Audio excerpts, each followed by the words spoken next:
My name is Dontaira Terrell, and I am super, super excited to be sitting here on this Wednesday chatting with you all. I just first want to start by asking, how are you doing today? Like right now in this very moment, how are you? Blessed and highly favored. Yes. Amen to that, sister. Feeling so good. So good. Today has been all about like empowerment and education, and it's been all like girl power. So it's been feeling really good today. I love that. I love to hear that. And I want to first start by asking, Kat, so what motivated you to partner with this brand?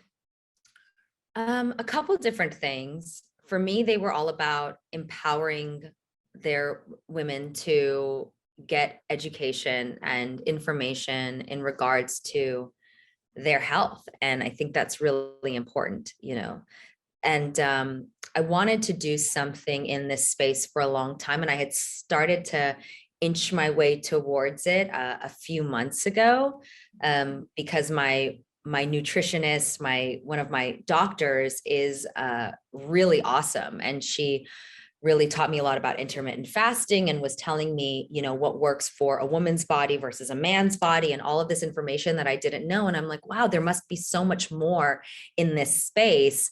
And I just wanted to be a part of a company that really empowered people to get their own answers and figure out what works for them and empower women to have conversations about their health.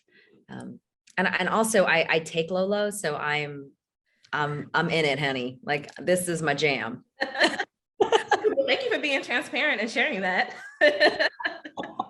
Well, I don't want to talk about like, oh, I'm here for Lolo Estrin Effie. Like y'all have fun. Like, no, honeys, I'm with it. I'm in it with you. Like y'all are not doing anything that I'm not doing on the daily. So I think it's important, especially when it comes to medication, because it can be an interesting subject. But if I'm on it, then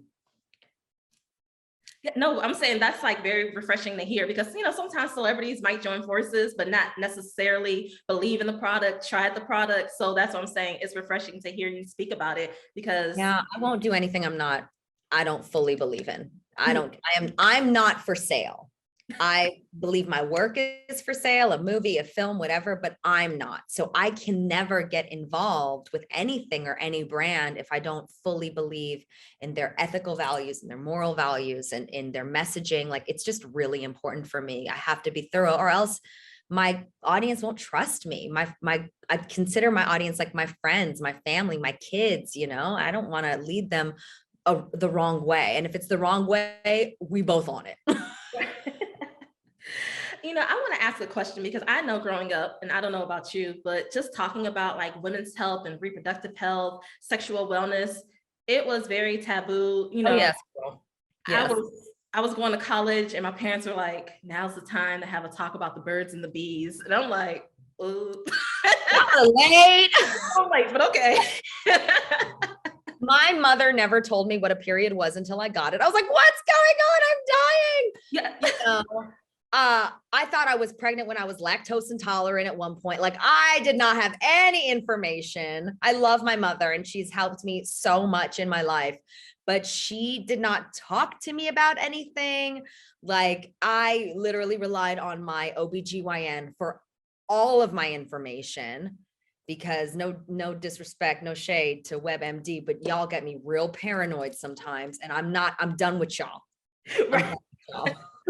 So no, it was taboo. And in a lot of cultures and homes, it's still taboo. And I want to be somebody that starts changing the energy of this conversation.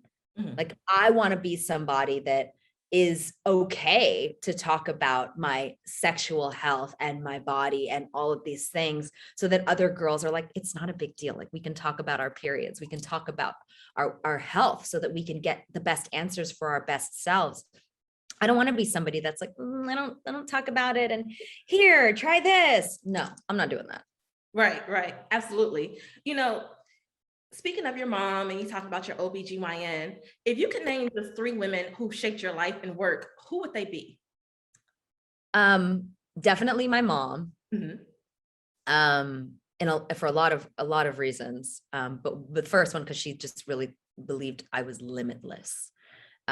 Never saw a limit within me. And sometimes to our own like relationship detriment. I'm like, and then I would say Ivana Chubbuck, who's been my coach, but really my mentor for a really long time, taught me to use the hardship in my life and put it in my art. And then the third woman would maybe be Valerie Von Sobel, who is 80 years old, and she's like my fashion mom, and she's extremely fearless and told me that you can be your best self at any age. And so I guess those three women are the ones that come to mind. So when you think about just like your career path and trajectory and naming these women who encouraged you and empowered you to be fearless and instill that sense of confidence, how do you define success personally? Because it means different things for everyone. I used to think success was how much money you had, how much fame you had, how many followers you had, and then COVID hit. And I just want to have healthy relationships, healthy body, and be somebody of service. And if I can be somebody of service, I know I'm successful. I think a lot of people think that, oh, I don't have enough money in the bank to help out this person or that person. If you have time is worth more than money. So if you can be of service, you are successful. So a lot of people are more successful than they realize. Yes, absolutely. And, you spoke about just, you spoke about so much. It's just a lot. I'm like, I don't know. Like, ask the doctor a question. She's got better answers than me. I barely know what I'm doing. I'm enjoying the conversation. Well, you know what? Actually, yes, let's bring you into this conversation. Please. Yes. So let's talk about, are there any questions that doctors sometimes wish their patients would ask? Ooh, that's a good one. Ooh. Yes. So for me personally, I really wish my patients would ask more about intimacy and, and how, what they're going through as far as hormonal or, issues at home or whatever. Because for me personally, because outside of this, sometimes I like do intimacy coaching. And then I see a lot of women who are suffering in that area and who don't have anybody to talk to, or who have been suffering for years because they're having issues and they've never felt they had an open space to actually have that conversation. So that's one of the biggest questions I think patients should ask their OBGYNs, because it's a safe space, it's confidential. Because, sometimes when we have conversations with our girlfriends or our friends, it doesn't stay there, or we are afraid that it won't stay there. And, sometimes we need someone where we can have some difficult conversations so that we can get help, so that we can live healthier, better lives. So when you say intimacy, is that just like physical intimacy, or does intimacy extend well beyond that? Oh, it extends well beyond that. I think intimacy is three components. I think there's, a physical, I think there's a spiritual, and I think there's a mental. And so, and I think that you have to have all three in order to be, completely happy. And to experience a level of intimacy that you've never experienced before. Oh, okay. Yes. Okay. I love that. That's a good intimacy coaching. Right. I'm like, okay. This is going to be. Sign us up. Sign us up. Yes. Sign me up. Literally. I need help in that department. No, I think that what's so amazing about this, like the past year, is that we're now more open to seeking answers. Mm-hmm. Like I was like, oh, I never need a therapist. I never need a health coach. Like, I don't have time for that. I'm like, well, now I got a little time. And I was like, no, I want all the information, like everything. I want to be spiritually better, mentally better, physically better. I've been really like doing the work.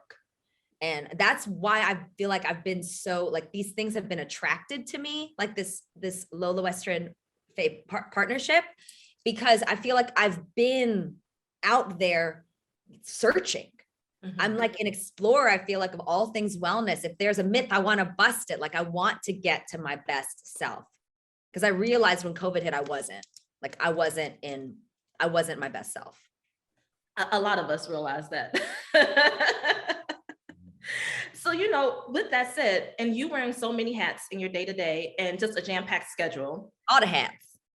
how have you learned or to connect or reconnect with yourself to become more in tune and listen to your body? I definitely, I always meditate. I pray over every meal. Like I'm somebody who definitely believes in reality, but I also believe in the universe and God. And I'm somebody that how I stay connected is I really listen. Like I really listen and I wait for the answers and I listen to my intuition. And I feel like I'm really divinely guided. I really am. I'm very blessed. So that's the honest truth is that I am alert. I'm alert. And patient. That's what it sounds like. You practice patience? I try and practice patience. I don't know how much patience I got for nonsense, but I'm patient when I need to be. Fair. That's fair. I'm just like every woman. I have my ups, I have my downs, I cry, I laugh. We have, fights at home, great love at home. Like I have everything, like, and then some. So, I don't always wake up and feel great. Sometimes I'm scrambling. Sometimes my day is perfect. Some days I can't get a break. It's like we all have the same stuff. Yeah, that sounds like a recap of my Monday and Tuesday. Today's going to be a better day though. Today is a better day because I'm sitting here talking with you guys. So Yes. Yeah. No, Monday was struggle city for me too. I was struggle busting along. I was like, this day can be over now. So I get it. We all have. Yes. So would you say that's how you sort of nourish yourself daily to maintain a healthy sense of well-being? Just staying connected, meditating? Yeah, I was saying that, every day I have to take this little pill. And I know that at that time, I stop everything that I'm doing, no matter what it is. And I think sometimes we don't give ourselves permission to stop and reflect and just be still. And I actually do take that time to just, okay, stop. It's like a self-care minute in a weird way. Like sometimes we don't realize that if we just took 30 seconds or a minute for ourselves, that our day might go a little bit differently. Like it's almost my intention setting time for the day. So I've been doing that. I meditate. I started, there's this little book I have. I got to show it to you. One second. So I just got this and I love it so much. And it's called One Line a Day. And it's a 5-year memory book. Mm-hmm.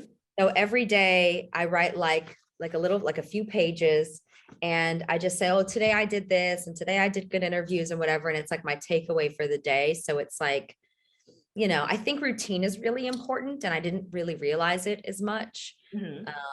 But with a hectic schedule, I'm appreciating it more and more. So I try and find little things like my low minute or, at the end of the day, reflecting or meditation or whatever it is, just giving myself that. I think some of us just don't give ourselves permission to be our best selves because we're like, oh, we don't have the time. Like you have to make the time for yourself, even if it's a minute.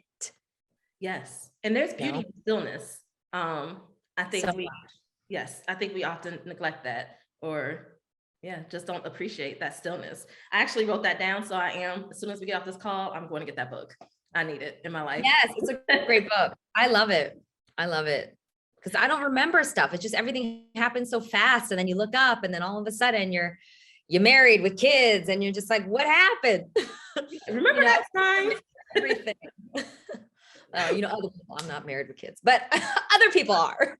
I'm not either, but you just gotta remember these moments, because they are special. And sometimes we take things for granted, Mm-hmm, for sure. And you spoke about, just being on the pill. So I'm curious, looking back, what do you think was a misconception that you carried with you about birth control? It's kind of embarrassing. I'm only speaking for myself, okay? I'm only speaking for myself. Even though I work with Lolo, I'm only speaking for myself.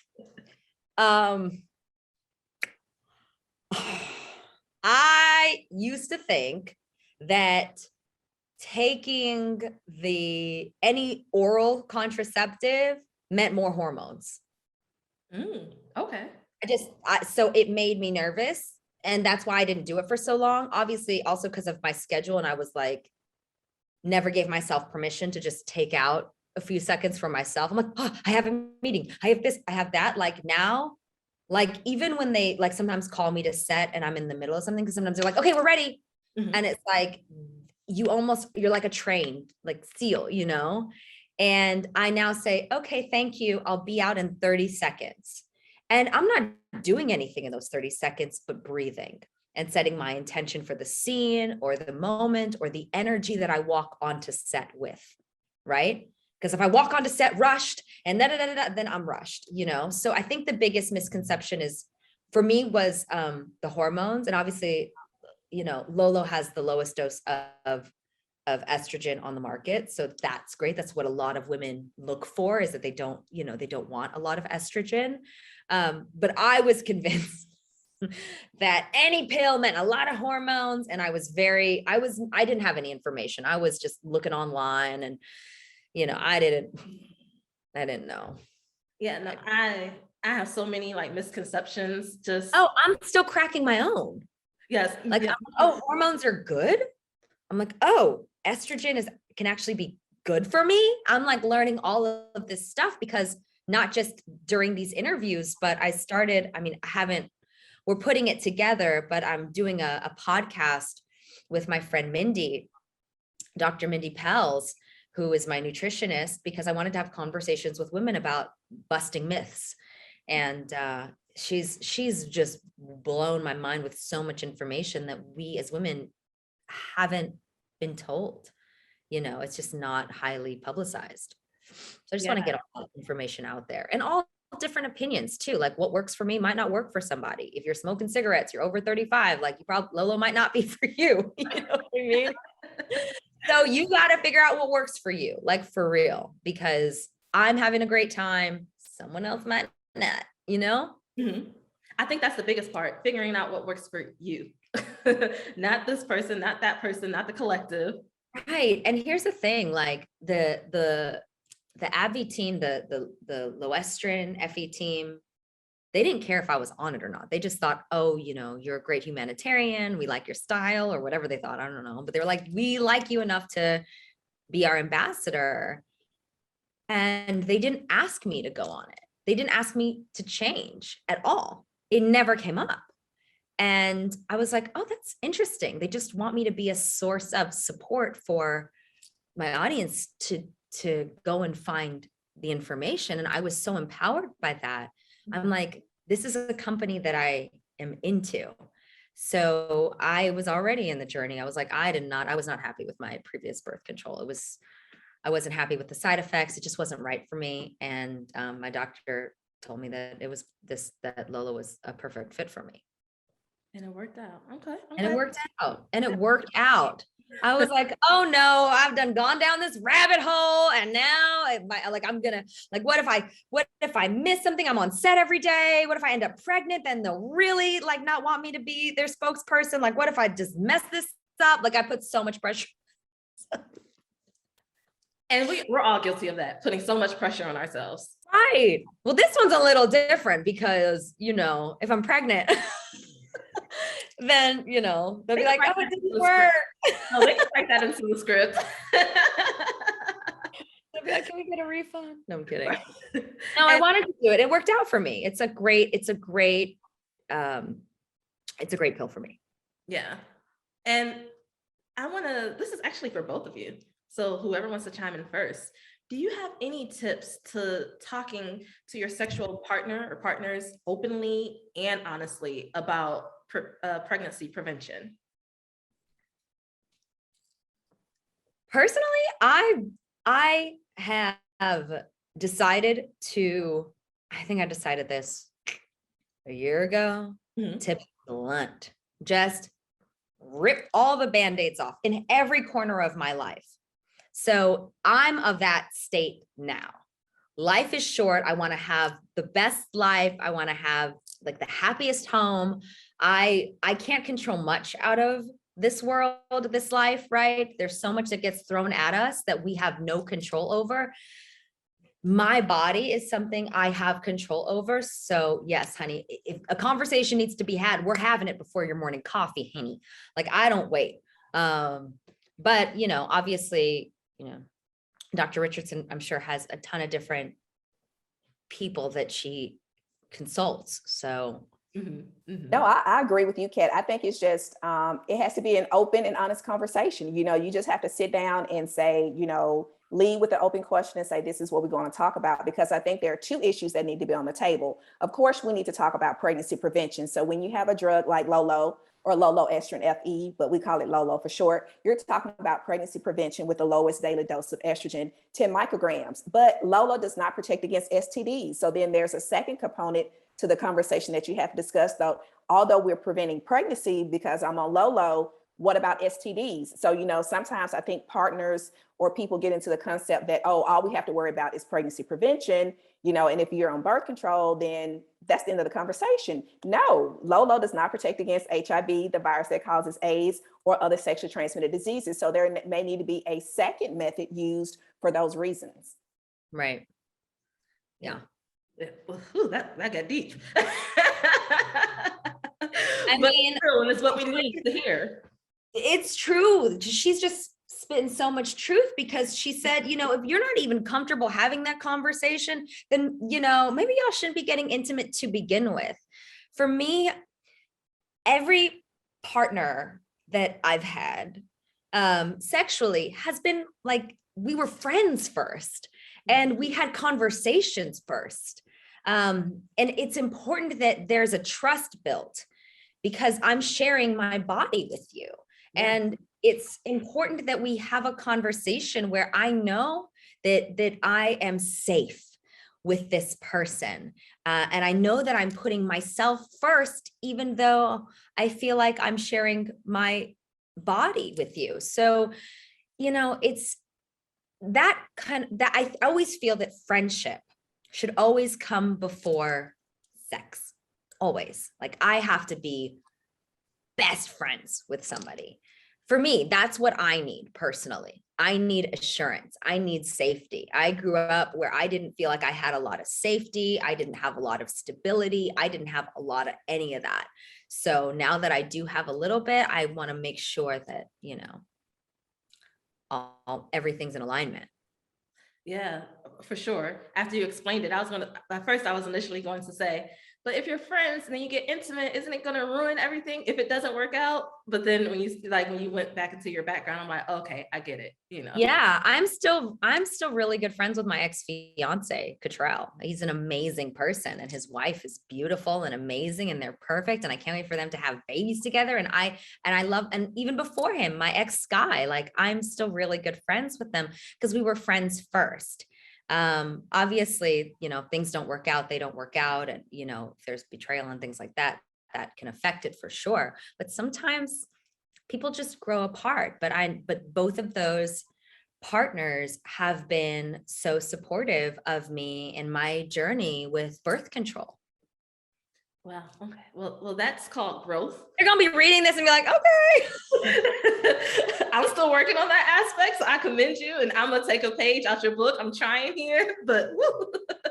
It's harder if you're still in love with them. Like, thankfully, like I'm now in love with somebody else. But yeah, it's, you know, everyone has their own journey. You know, you just gotta respect it.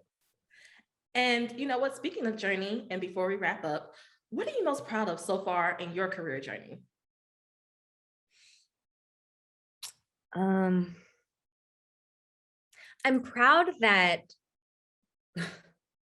a huge company like Lolo or L'Oreal or any of the companies that I work with think that I'm enough of a positive influence to like hand me the microphone and rep them. Mm-hmm. Like that I've done enough work within the world and within my humanitarian efforts that like I'm somebody that they say, okay, her. Because I have always been like, oh, I'm a little rough around the edges. I'm sassy, and I look at whether it's Lolo or the UN, they're like, you know what? You're a little rough around the edges, but we'll take you. And I like that. It makes me proud because I want to be somebody who makes this world a better place. I really do, who makes it easier for other young girls that might be little me's or, single moms like my mom was, and say, okay, like we can do it. We can take our power back, and that means a lot. Like I'm really proud of that aspect of my career. Like, yes, I've done some cool movies and yes, I've, done some cool shows, but where I'm at now, being somebody that can be a voice for people, it don't get no better than that. That is the jam. That is the jam. And we are so proud of you and honored that you took the time to speak with us. And What an honor. How fun. yes, thank you. And you know what, before we leave, what's on the horizon for you? Can you tell us about a dream project or collaboration you are manifesting? Wow. Okay. I am dropping this NFT record. It's a Toro Gato collection in January, and I have a movie with Paramount called Heat Wave that's coming out. Mhm. And I just finished a movie called Love in the Villa with Tom Hopper for Netflix. That's coming out next year. And then the Ninja Turtles movie. And then I'm going to drop an album in the summer. I ain't doing nothing. So booked and busy. Okay, we got it. Myself entertained. I always say I don't like the word busy Mhm. because I always believe that you make time for the things that are important to you. Mhm. So, oh, I'm too busy. I'm too busy. Like I never receive that well. I'm like, I could be busy. But so I don't use the word busy, but I do say I keep myself very entertained. Okay, I received that, but I feel like a little light flex for us. Thank you. I appreciate it. Well, you ladies have an amazing day. This was great. And congratulations on everything. Thank you. Thank Thanks for you. the time.